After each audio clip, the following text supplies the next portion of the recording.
Hello there. Welcome back again. Today we are going to learn functions in Python.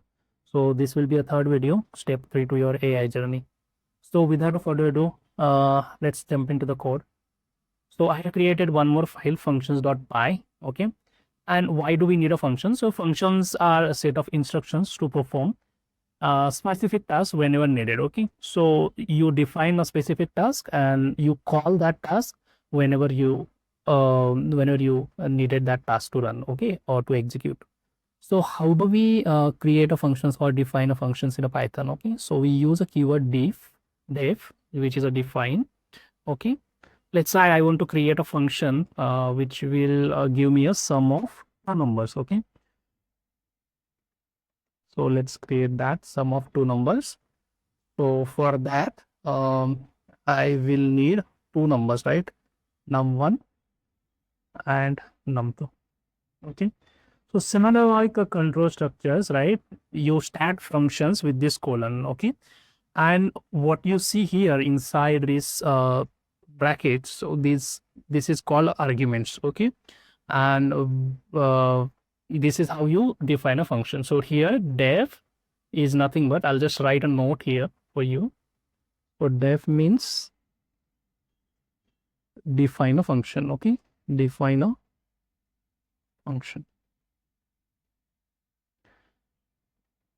All right, okay. So what I'll do is I'll create one more variable, let's say result, okay, and I will add num1 plus num2.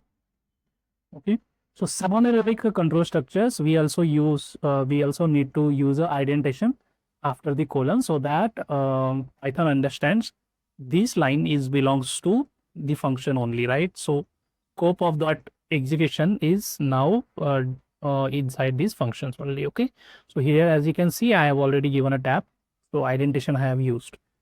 And once I get the results of these two numbers, some of these two numbers, I will return this result to the calling statements. Okay, so this is how the function works in a Python. So if I execute this code, nothing will happen. Okay, so I'm going to execute this, and as you can see in the code, I don't get anything here, right? So how do you call a function in a Python, right? So this is we just define, okay, this code is not executing at all, okay, until and unless you call this function. And how you call this function?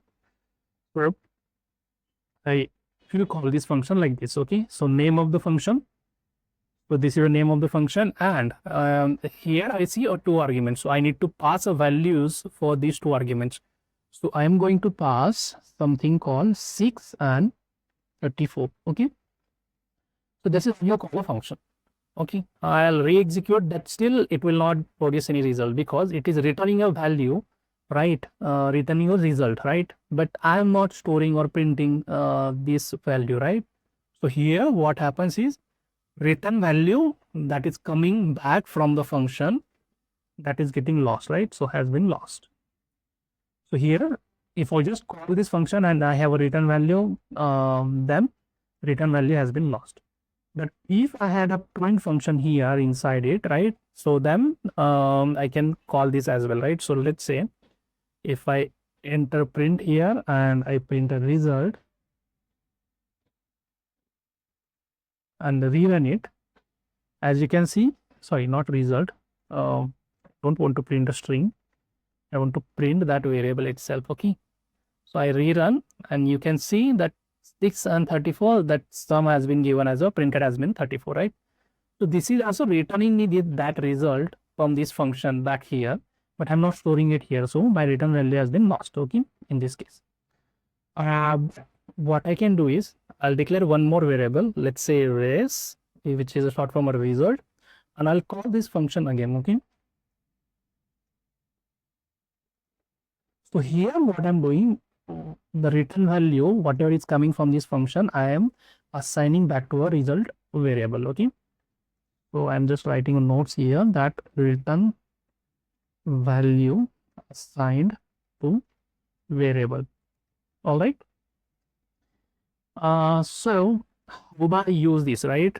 The assigned value. So I can simply use print or you can use this variable now, okay, because this whatever is returning from this function, this is already stored here, right? So you can use in whatever manner you want, right? So I'm just going with the print function. So as you can see, this value has been printed. There is one more thing you can do in the point function itself. If it is returning some value, right? So you can directly call the function inside a print function. Okay. So this is how we can do as well, right? So before that, I'll just write a note here. So return value printed. Sorry. Here we have use of assigned value from return, right? And here what we have done is we are using a return value. So we are using return. So we are printing that value directly, right? Directly. Okay. So if I rerun, and as you can see, I am getting a printed value again, right? Inside a print directly. This is how you call a functions. Okay. So I'm just writing a note here, calling a functions. Okay. So this is you define a function, and this is how you call a function. All right. Okay. So now this is returning me some numeric value, right? So what if I'm returning a Boolean value, right? In that case, I can use that function directly in a control structure. So let's define one more function. Let's say I want to divide a number by, I want to check whether the number is divisible by 5 or not. Okay, so let's create a function, check div by 5, and I will pass that number here, okay, as argument. Colon will be a startup function, and I'm going to check if num that has been passed into a function is divisible by 5 or not. Okay, so if it is divisible by 5, I'm going to return true, else I'm going to return false. All right. So this is another function I have defined, and let's call this function. Okay. So since this is returning me a Boolean value, right, I can directly use it to a control structure. So let's check with if check divisible by 5. Okay, and let's check what are sum we have written here, right? 34 and 6, right? That sum, see, I'm using the store value again here, is divisible by 5 or not. Okay, so if that is divisible, what I'm going to do is I'm going to print sum is divisible by 5. Okay, so let's run this program again. Yeah, so sum is 40 is divisible by 5. Okay, so this is how I can call a function directly into the control structure if it is returning a Boolean value. All right, if it is returning some other values like number, I can assign that return value to some variable. Okay, if it is printing something, I can call a function directly, but if there is a written value like this will get lost here. And I can also use the assign value here. I can also print I can also call a function directly into a print statement if it is returning some value, right?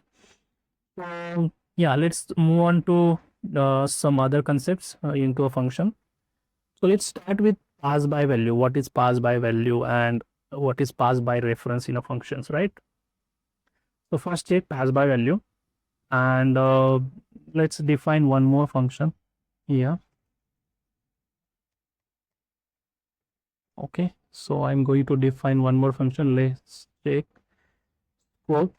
Okay, and my argument will be named as a value, and I'm going to increase that value with 5, right? So value equals to value plus 5, and I'm going to print some message like value inside function check scope. Okay, so this is my function name, right? Check scope. I'll just copy here, and I want to print those value, right? So I'll print that value as it is. Now what I'm going to do is I'm going to declare one more variable. Let's say a equals to 50. Okay, and I'm going to call this function here check scope, and I'm going to pass a as an argument. Okay, so this value will be replaced with this 50, and I'm going to add 5 more into the value, and let's going to print it. So here, as you can see, value inside function check scope is 55, right? So here that value has been increased. All right, and now I'm going to print this a again. Okay, right? Print a. Now let's see what happens. So it was giving me back a 50 value, which is the original value, right? This a is actually not modified. Okay, and why? Because in a Python, if whatever value you are passing, that is a if the data structure is immutable, that value can be modified only inside, right? But outside a function call, that value is not getting inside. Okay, so this is how the pass by value works in a function. So Python. Okay, so Python is very smart actually, unlike the other languages. It internally understand this data type. Here it is an integer, right? This data type is immutable. I mean, you cannot change it inside a function, right? So it understands internally that this is a immutable data type, and also that the function will be treated as a pass by value only, right? So only value will be passed here. So 50 will be passed here, and then you can actually increase this value inside, but outside the value stays as it is, right? So this is worth to note. So what kind of databases like say integer, float, as we have already seen, right? We are also seeing a string. So these data types are immutable, right? And that's why the value of this a is not changed outside of function. All right. So now let's understand how the pass by reference works in a Python. Okay. So pass by reference. Reference. Okay. So for that, to understand, let's define one more function. Let's say check square with let's say list. Okay, and here I can name my argument as list value. Oh, sorry. Inside I want to this list values. I'll start a function with a colon, and what to do is I'll take this whatever list has been passed here, and I'll append it. Append one more value into that list. Let's say 30, and I'm going to print value inside function. Let's say this is the name of the function, and I'm going to print list values. All right, and for that I just need one more variable. Let's say I have a list of, so b will be my list of numbers, some random numbers. Let's say 20, 25, 56, 23. All right, and I'm going to pass this value into the function with by calling this function. Okay, so let's call this function here and just pass b as an argument. Okay, on passing b as an argument here, so the list of value, all these values will be passed here, right? And I'm appending 30 after this 23, right here, and I'm going to print it. So let's see what happens. I run it. So value inside function check scope with list. As you can see, 30 has been appended here. Okay, inside a function. Now let's see what happens outside our function, right? So print b. So let's check if b has been modified here or not. So as you can see, b has been modified here as well, right? So because this has been passed by reference, and because list, this is a list, right? So list is a mutable data type. So Python understand this is a mutable data type, and we can modify inside a function as well, right? So internally it understands all these things. Okay, so I'm just going to Remember that we have not come to the list and append as of now. We have not learned these things. Okay, but just remember so that you will understand it better whenever we have upcoming lessons, right? So yeah, this is how we call post by reference in a Python. So I'm just going to add a note here. So list is mutable. Mutable means, I mean, you can change its original value. Mutable data type. Okay, and I'll just note we will discuss more about mutable data types in upcoming lessons. Okay. Okay, so moving forward, okay, we have one more concepts. What types of arguments? Okay, so in types of arguments, let's start with the positional. Okay, positional. In the positional, what happens? So let's say I have a function. Let's say define pick positional, and I have a two number, num1, all right, and num2. So these two arguments. Okay, let's start function with the colon and print these two numbers. Okay, num1 comma num2. All right.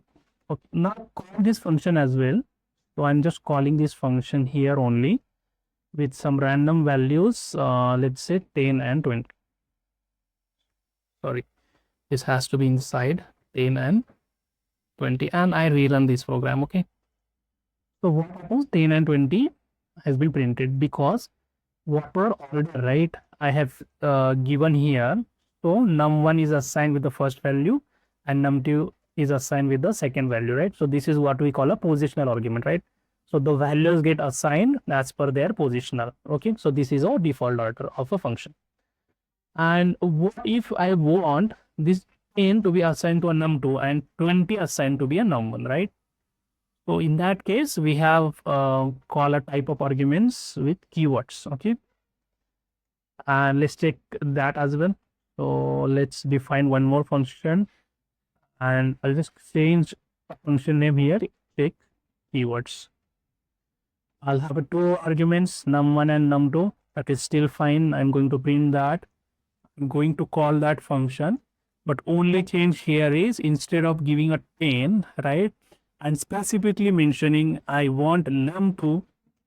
Okay, num2 equals to, let's say, 30, and here num1 equals to 50. Okay, so here I'm specifically mentioning whatever arguments name is here. I want a num2 assigned to a 30 and num1 assigned to be a 50, right? So let's rerun it, and as you can see, num1 is assigned as a 50 and num2 is assigned as a 30. So you can, if you want, you can specifically mention the values with the keywords, right? Keywords of a argument name. So this is also one of the type of functions, type of arguments in a functions. What else we have? We have default arguments as well, right? So let's see what is a default value in a function. And for that, I'm going to create one more function, check default. Okay. And again, I'm going to have num1, and for num2, okay, I'm going to assign a default value. Let's say 35. I want to assign a default value 35. I'm going to start a function with a colon. I'm going to print with num1 comma num2. All right, and I'm going to call this function here with some values. Let's say I call a 40 and 50. Okay, nice type of behavior. Now this time I have given a num2 as a 50. Okay, and yes, as you can see, num1 is 40 and num2 is 50. So here this 34 value has not taken into the consideration because I have passed it specifically. But what if I forgot, right, to assign? Let's say here I'm going to just pass a 40. What if I not given a second argument, right? Second argument value. So here the default value 35 will be taken into the consideration. So if I rerun, as you can see, second argument value has been assigned as a 35. So this is how a default works. So whenever you have a requirement to, if user forgot to pass the value, you can take a default value as an argument. Okay, so this is also you can do in a function. Next, we have a variable argument count. Okay, variable argument count, and this, okay, this is a very important. Actually, it should be last in argument, right? It should be last in arguments. So what does that mean? Let's define one more function. Take variable arguments count. Okay, so let's say I have a num1, I have a num2, and I have any number of arguments after this. Okay, so in that case, I'll just define it as a r and my argument name. Okay, in this case, I'm using as a nums. I'm going to start my function with a colon, then I'm going to print num1 comma num2. Okay, and my third argument, which is a variable argument, as a nums. Okay, let's count, let's call this function here with some values. So in the values, I'm going to use 10 as my number 1, 20 as my number 2, and for my third argument, I can give any number of arguments. So let's say 30, 40, 50. Okay, so let's rerun. As you can see, my number is 10, my num2 is 20, and my third argument printed as a 30, 40, 50 as a single arguments, right? So this is how you can actually, if you have a variable number of arguments, you can define that as a star, with a star. Okay, and it has to be a last in the arguments, otherwise it will not work. But what if I want to just get the first value out of these nums, right? 30, 40, 50. So I can use, let's say I can print nums of 0. Okay, so 0 will be a 30 value, right? So it starts with the index 0, then this is 1, this is 2, right? So let's print other number as well here. So 0, 1, and 2. So this is how you can actually page this value, right? So here, if you just give a nums, it will print everything. If you just given some index of that nums, right, it will give a specific value, like here 30, 40, and 50. Okay, as per their index. So this is how we use as a variable argument count. What if we have key pair values, okay, to pass? So let's check that as well. We have something called keywords arguments, right? So KWARGS in a Python. So let's see how that works. Just going to define one more function. Before that function, I'm just first create a keywords value pair in a Python. So let's say I have a name. Again, this we have not covered yet, but just consider, I mean, just give it a try if you understand. Okay, so I'm going with the first name. Okay, so this might be my key. Okay, first name, and I want that key as a key value pair. Okay, first name will be Prasad. Then we have let's say middle name. Okay, and middle name value will be Vijay. Okay, and then we have last key, let's say last name. Okay, I'm just going to do this with the capital. Last name will be my last name, so it will be here. Okay, so yeah, this is how I define my another variable. Okay, and let's define now function. Let's take args. Okay, and here in my arguments, I need to do a double star. Okay, double star kw arguments. Okay, so this is how we can define keywords argument in a function. So let's start a function with a column, and I just want to print my first name.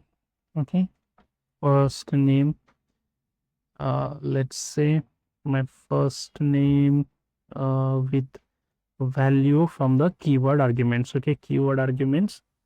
Here I need to give the key for just to fetch that value.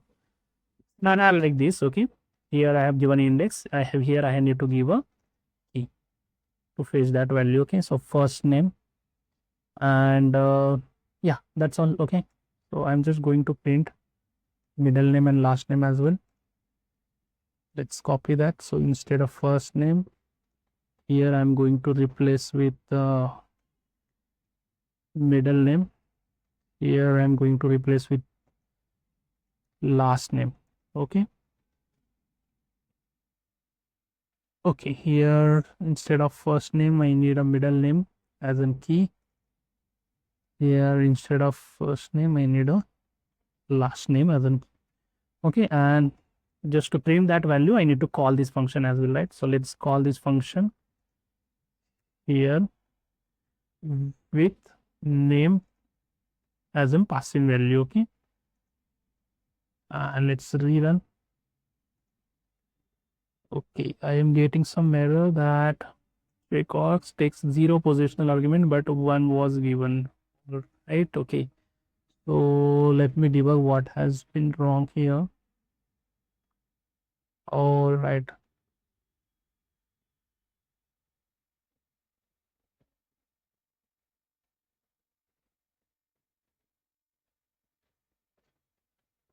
okay, let me see what is wrong here. Unexpected argument name. All right, why is that?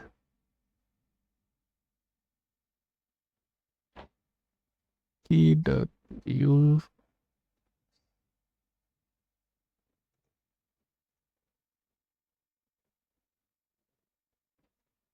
Okay, let me debug this first. Okay, alright,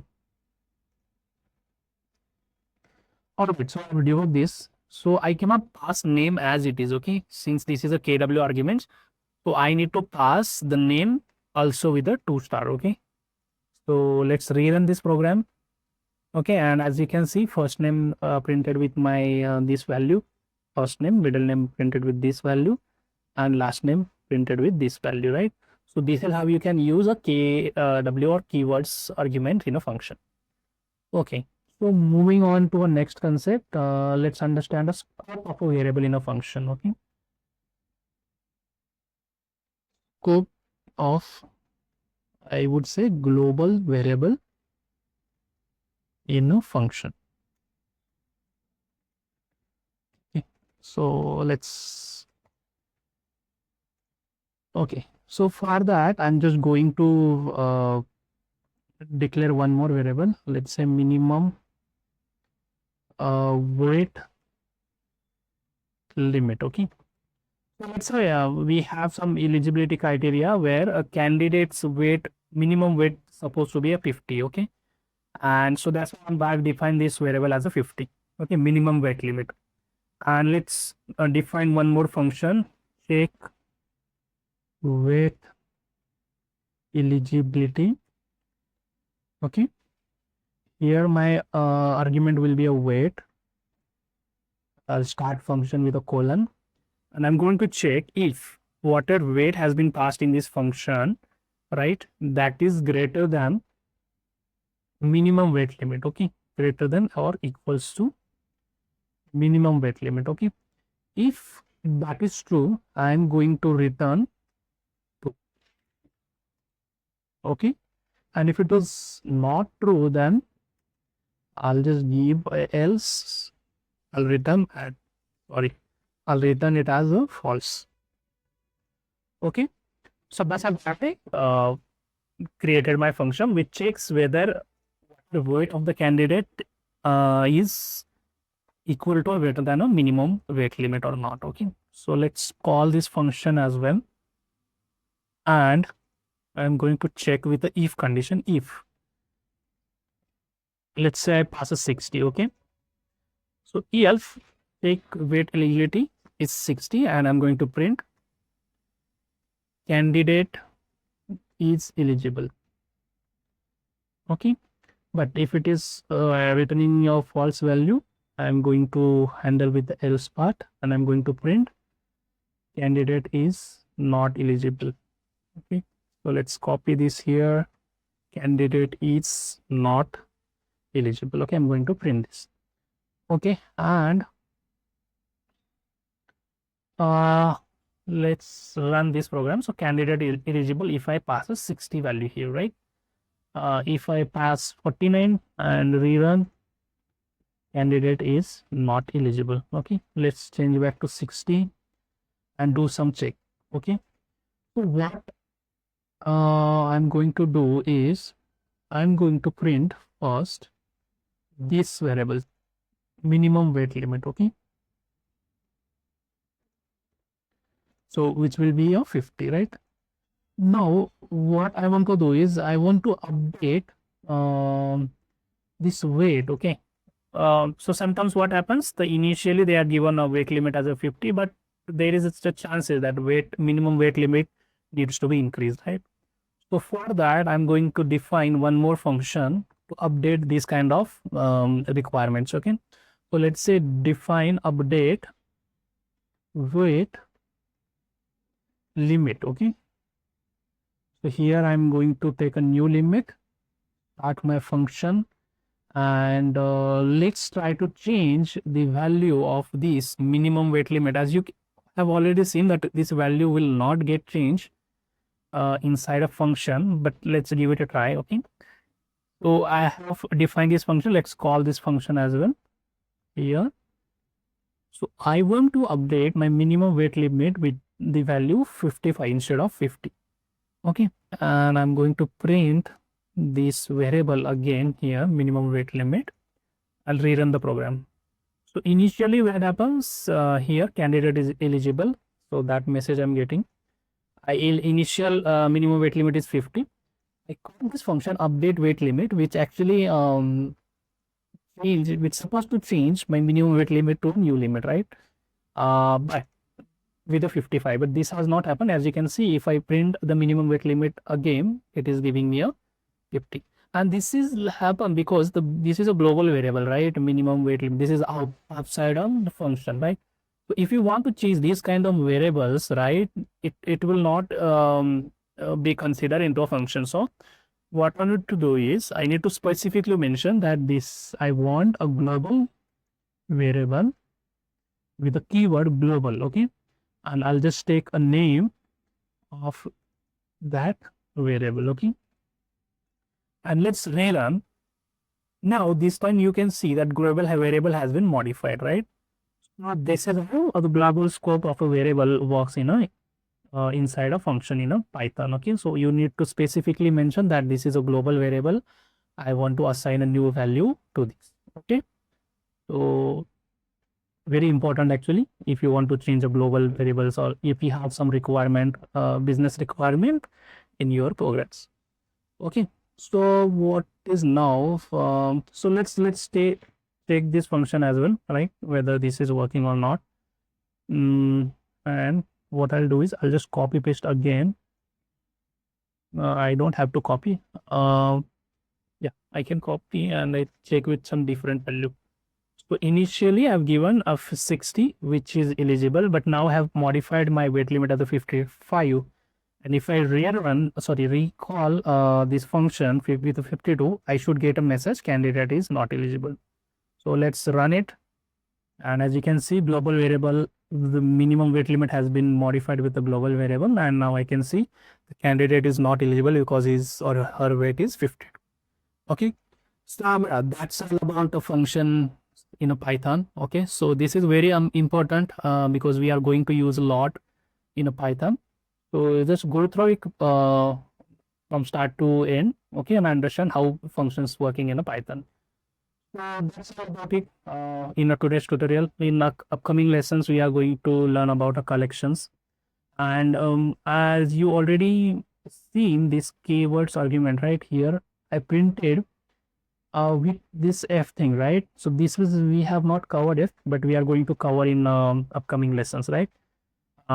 So what are these brackets, right? So this is what values will be replaced here in a print function. That part actually we will cover in upcoming lessons. Okay, So stay tuned for the next video. In the next, we are going to learn about the collections in a Python. Okay, thank you and bye bye.